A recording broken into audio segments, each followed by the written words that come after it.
Whew, boy. I just finished rereading All of White Knight. Prepare myself for Curse of the White Knight. And I don't think I ever did an actual review of Batman White Knight. It's awesome, by the way. I don't even know where to start. There's so much awesomeosity. So we start off, I guess I'll start at the beginning, right? Like, we start off in the story at the beginning. That's where you start reading. Except, of course, there's just a little bit of in media res to lure us in, like, what? What? What? Yeah, and then you start following it. And you find Batman beating the schnoz out of the Joker after being on a merry chase. Oh, I should take the frame off of this. My bad. Boop. There we go. There we go. They're having a good old chase like they usually do. Batman shoves pills in Joker's mouth. And Joker turns normal. And he sues the crap out of Gotham police. If you were him, wouldn't you do the same thing? I sure would. Boom. The art in this whole series is great. It's got its own style. There's not another artist out there that quite looks like Sean Gordon Murphy. Although in all these credits, he's always just credited as Sean Murphy, but I always call him Sean Gordon Murphy. I don't know why. That makes him like a presidential assassin, right? Because they always get like all three names: Lee Harvey Oswald. So maybe Sean Gordon Murphy is. No, that's a bad joke, and I take that back. I take it back before somebody calls it into like the Secret Service, and then there's a Sean Gordon Murphy investigation, and things go just completely off the rails. Although it would be a hoot. Uh, the first issue is a whole lot of setup, and it's tense and dramatic, and it's great. Second issue is where Napier starts his plan, and his plan is to take over Gotham. Uh, Save Gotham, and put save in quotes. So anyway, he comes home. There's Harley only. It's not the real Harley. What? Yeah, Joker was so far gone that he either didn't notice or didn't care that Harley wasn't Harley. I thought that was a really great touch. It adds an interesting element to the dynamic. It's also a really funny, maybe not funny. Funny's the wrong word. It's a poignant commentary about modern depictions of Harley, as opposed to more classic depiction of Harley. Because if you look like New 52 onward, Harley is totally different than her depiction in the cartoon, where she originated. Different person. So I always thought issue 2 is kind of my favorite issue for that. That Harley goes on to become the Neo Joker that terrorizes Gotham for the rest of the book. She figures out, with the help of the Mad Hatter, who is shorter and balder than I remember him being, what's going on.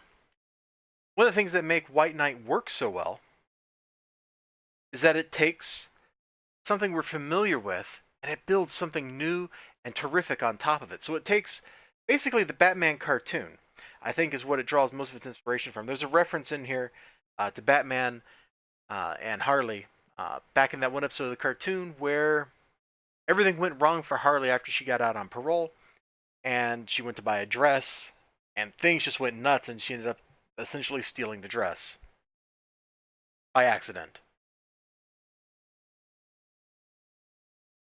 So that definitely sets it into the animated series' continuity, which I'm not quite sure how that hooks into the whole DC animated universe continuity with the Justice League and all that. Who knows? Who cares? It doesn't matter. It takes something familiar and beloved as its foundation, and it extrapolates it out. If you remember that part of Batman Mask of the Phantasm where the police are chasing Batman, that's essentially where this is going. The Joker, Jack Napier successfully turns the whole town against Batman. And Batman is, a little bit out of control and causes some stuff, and he gets taken down, and, it proceeds from there. Like, it's legit. It's fine. It all makes sense. Normally, if you go say something like, Batman gets arrested, it seems kind of out of character, right? But this book highlights it. It goes into that weird place that is kind of ignored in a lot of Bat stories, where Batman is effectively the police, but he's totally above the law, you know? He's not with the police. He's doing his own thing. And the police should be after him, right? I mean, they kind of are in the old cartoon. The police don't trust Batman. Why would you trust Batman?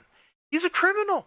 He's literally breaking the law every time he punches this guy's face in. Vigilantism is pretty much illegal everywhere. So there's all that kind of stuff going on, and it's mixed in really well into all of these, into this whole series, into this every issue of this book. It explores those questions, and that's really the driving motive factor. Yeah, the driving motive factor. Sure, why not? The driving motive factor of how Napier does his plan.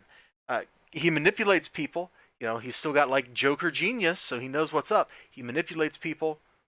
He does some illegal stuff, but he makes it all look like Batman's fault. Let's see, I'm trying to remember which issue has the, no, it's probably not that one. It's probably issue 3. There's great stuff in every one of these issues. This is in issue 3, and it's a really tragic moment for Batman right there.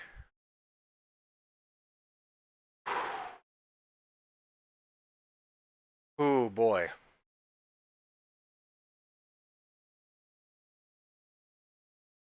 That's rough.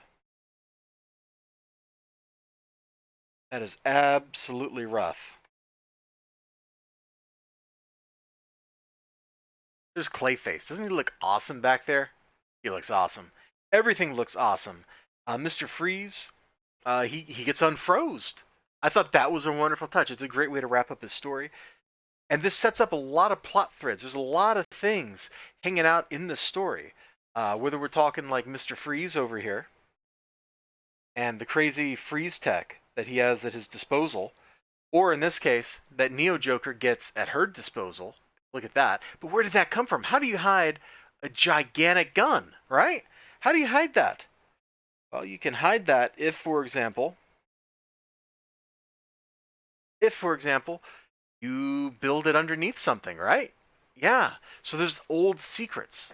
And it's hinted at a lot in here. And some of it's kind of made a little explicit, like the stuff involving specifically Mr. Freeze and his aspect of the whole story, of all the old Nazi war criminal secrets, because that's what this is based around.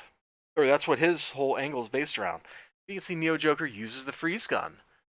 Well, somebody's busted out a freeze gun. What are you going to need, Mr. Freeze? There he is, rapidly aged from becoming unfrozen. Oh, there's so much good stuff in this story. It's hard to know where to look. I mean, God, just look at this. Have you seen a more evocative Joker? Like the madness just oozes out of this top panel. It's insanity.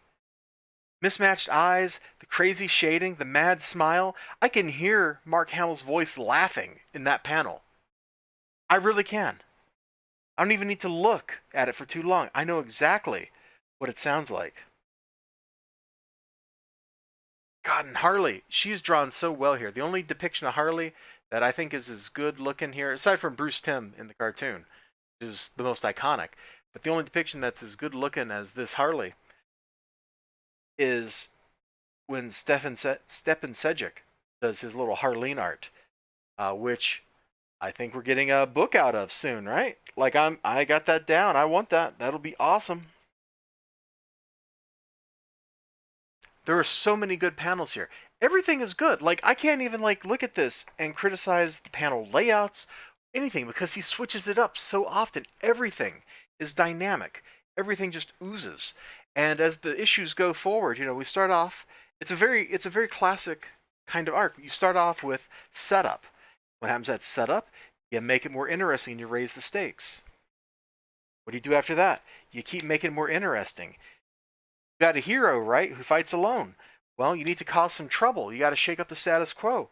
You got to shake it up some more. Oh, did I mention a giant freeze gun? Hey, now Batman and the Joker have to work together.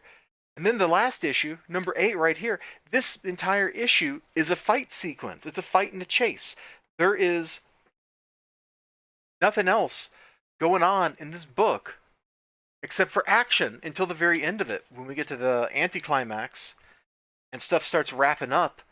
And just look at the facial expressions. Sean Gordon Murphy has this, it's kind of sketchy and loose. It looks fast, but it carries just terrific amounts of energy in every single panel that he draws. And he likes drawing cars too. I know some artists out there don't like drawing cars, but the issues where there's like 7 Batmobiles, man, they're each one is different and lovingly rendered. It's gorgeous. This whole run, the story is fantastic. It's got some ups and downs, of course, but I can't find anything I don't actually like in it. Except maybe Dick Grayson. There's a little of not liking Dick Grayson there, but aside from that, nothing. Absolutely nothing. If you haven't read White Knight, I think there's a trade out for it now. You should get that. You should check it out. It's awesome in every respect. And you know what? There's one bit in here I have to find and show you because aside from that moment uh, where Alfred is, yeah, where Alfred is being Alfred, the the date between Jack and Harley. Like they're depicted with actual chemistry. Like it's not just the abusive stuff. They have a great romance together, and it's fast too. You know, it's only got a couple pages devoted to it, but it's fast and it's beautiful, and you can kind of see what Dr. Quinzel saw buried inside the Joker. Aside from the fact that the Joker's a psychopath and he's a lot of fun. Anyway, you all have a great day. If you haven't read White Knight, please do. You, I think, will appreciate it. And you can look forward to a review of Curse of the White Knight coming up soon. It'll probably be tomorrow. I don't know what else I'm going to review today, but I got this whole stack of books I'm working on, and I put it all on pause so I could read this before moving forward. Because while I read this, it was like a year ago, memory fades, and I needed that reminder.